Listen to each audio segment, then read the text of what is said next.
پہلا اور دوسرا، اور اس کے بعد پھر ایک سیریز ہے نیشنلسٹ موومنٹ کی. وہ اقوام جن کے حقوق غصب کیے گئے تھے انہوں نے جو ہے وہ آگے بڑھ کے نیشنلسٹ موومنٹ کس طرح سے شروع کی. ہم دیکھتے ہیں کہ پھر وہ فیمنسٹ ریز تو ظاہر فیمنزم از اولڈ اینشنٹ، اس سے پہلے 17ویں 18ویں صدی میں ہمیں اس کے جو ہے ملتے ہیں آثار. لیکن پھر ہم فیبین سوسائٹی دیکھتے ہیں انگلینڈ میں. فیبین سوسائٹی انگلینڈ میں ایک ڈیموکریٹائزیشن کے پروسیس میں ایگزیکٹلی وہ ریڈیکل نہیں تھے تو اس میں وہ حق غصب ایک پرولتاری کا ہوتا ہے تو مزدوروں کے بھی حقوق ہیں. یا کوئی ایک پروڈکٹ جو ہے جب مزدور بناتا ہے تو وہ پروڈکٹ اس کی بنائی ہوئی اس سے وہ ڈسکنیکٹ ہو جاتا ہے. اس طرح سے مجھے لگتا ہے کہ یہ سوال پوسٹ ماڈرنزم کا بھی ہے جس میں رونالڈ بارتھ کہتا ہے کہ رائٹر از ڈیڈ، اور وہ کہتا ہے کہ جب آپ کی تخلیق ہو گئی، جب آپ نے کوئی کتاب وغیرہ لکھ لی تو آپ کا اس کے ساتھ کوئی کنیکشن نہیں ہے. تو میں اس چیز کو مانتی نہیں ہوں. میں سمجھتی ہوں کہ رائٹر کا اپنی کریٹیوٹی سے کنیکشن ہے، تو یہ اس سے ملتی جلتی چیز ہے. جب مزدور کوئی تخلیق کرتا ہے تو اس کا اس کے ساتھ کوئی کنیکشن نہیں ہے. یا پھر ریاست جو تھی اس کا اپنا کوارشن ہے. ہم ٹیررزم کی بات کرتے ہیں، ہم کبھی بات نہیں کرتے کہ اسٹیٹ ٹیررزم کیا ہے.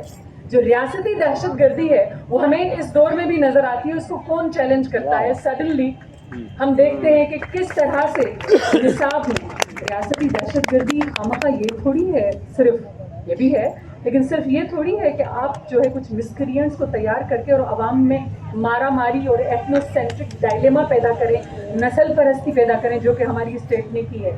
لیکن یہ بھی تو ہے کہ آپ ایک معاشرے میں آپ بچوں کو نصاب کے ذریعے آہستہ آہستہ ایسی انڈوکٹرینیشن کرتے ہیں کہ وہ جو بچے ہیں وہ ان کو پتہ نہیں چلتا کہ صحیح اور غلط تاریخ کیا ہے. ہیروز کو غدار اور غدار کو ہیرو کہتے ہیں. تو یہ ساری جب چیزیں ہمارے ہاں ادھر ہوئی ہیں تو میں سمجھ رہی ہوں کہ یہ سوالات جو ہیں پوسٹ کولونیل ٹائم میں یہ سوالات جو ہیں وہ بہت اہم ہیں، کیونکہ انسان کی آزادی اور انسان کے حقوق، مزدور کی آزادی، مزدور کے حقوق اور جمہوری جو انسان کے حقوق ہیں وہ سارے کمپرومائز ہوئے. ماحولیات کے ساتھ جسٹس ہونا چاہیے وہ کمپرومائز ہوا. صنفی بنیاد پہ جسٹس ہوا.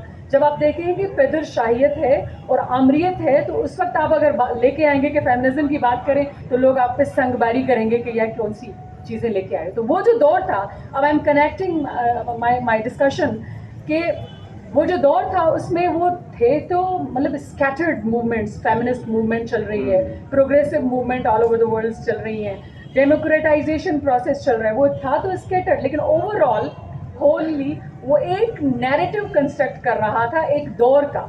تو اب یہ جو دور ہے وہ ہم پاکستان میں جب ہم آتے ہیں تو ہمارے پاس 15 سال پہلے 1 یونٹ والے 1955، اس سے 71 میں پارٹیشن ہوتا ہے، 72 میں بھٹو آتے ہیں، 77 میں جاتے ہیں، پھر ضیاء شاہی کا 11 سال کا دور آتا ہے.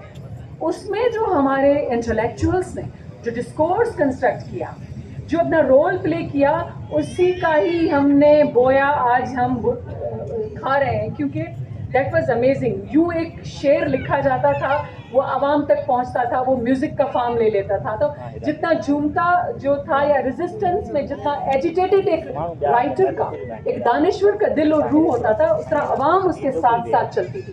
یہ جو دور ہے ایسے پروگرامز ہوتے رہیں گے تو وہ جو گیپ ہے دانشور اور عوام میں وہ کم ہوتا جائے گا. And I am happy that خانہ بدوش اینڈ ایاز میرو جو ٹیم ہے وہ اس چیز کو اس کو جو ہے اس گیپ کو ختم کر رہی ہے آہستہ آہستہ. لیکن وہ گیپ ہے. تو جیسے ڈاکٹر جعفر ابھی کہہ رہے تھے تو میں نے کہا نا ہماری جو سندھ کو یہ افتخار حاصل ہے کہ سندھ نے وہ شروع تو کیا بالکل، لیکن اس کے بعد آگے کی جنریشن جو ہے لٹراٹی جو آگے کی ہے وہ اسے آگے تک لے کے نہیں گئی. اب ہم پہ یہ انحصار ہے، ہمارا یہ رول ہے سب سے پہلے کہ ہم جو ریاستی کوارشن جس طرح کا بھی کریٹ کیا گیا، جس میں ایتھنو سینٹرک ڈائلیما، آپ جانتے ہیں میرا پی ایچ ڈی کا ٹاپک بھی یہی تھا کہ میں سمجھتی ہوں کہ سندھ میں ایتھنو سینٹرک ڈائلیما تھا ہی نہیں، سندھ میں کلاس کویسچن تھا. کلاس کویسچن کو دبانے کے لیے انہوں نے زبردستی یہ ایتھنو سینٹرک ڈائلیما پیدا کیا، کیونکہ جو 80% غریب عوام ہے اس کے مسائل ایک ہیں. تو ہمیں اس چیز میں یہ کرنا چاہیے، جو ہم رائٹرز کا جو رول ہے کہ کس طرح سے وہ سوالات لے کے آئیں.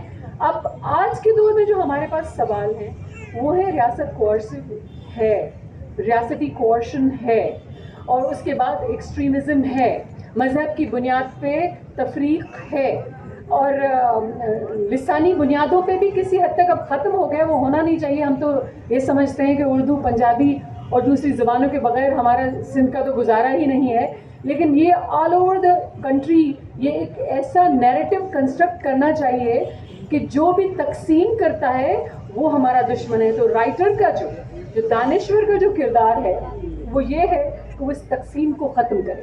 Okay madam.